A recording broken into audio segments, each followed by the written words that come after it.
A German officer took a bite of an apple in front of the prisoner, but to his shock, the prisoner bit directly into a hand grenade. So he stepped forward and punched the prisoner.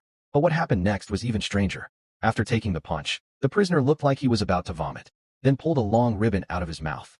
At the end of it was a medal, and not just any medal, but the highest honor of the German army. The officer was stunned and asked curiously how the prisoner got hold of his army's medal. The prisoner answered by letting out a fart.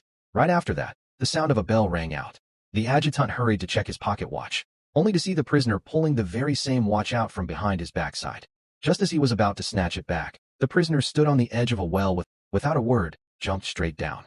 But suddenly a hand reached out of the well. Feeling tricked, the adjutant raised his fist to hit him, but somehow his pocket watch had mysteriously returned to his own body. Surprised yet amused, the adjutant found it entertaining, but the real show was only beginning.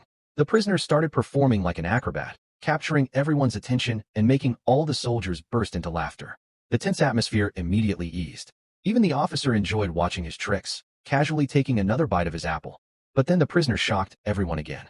He pulled out another grenade and bit into it, as if it were food.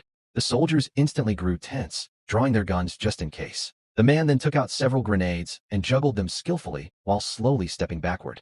Suddenly, he spun around and slipped into a warehouse.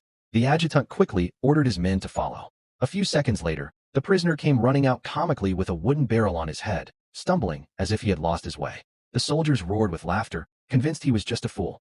Blindly bumping around in the crowd, the fool was shoved until he fell in the middle of the soldiers. But when the barrel was lifted off, he was gone. The mood instantly turned serious again. Thinking he had hidden in a vehicle, the adjutant rushed to open the car door, only to find no one inside.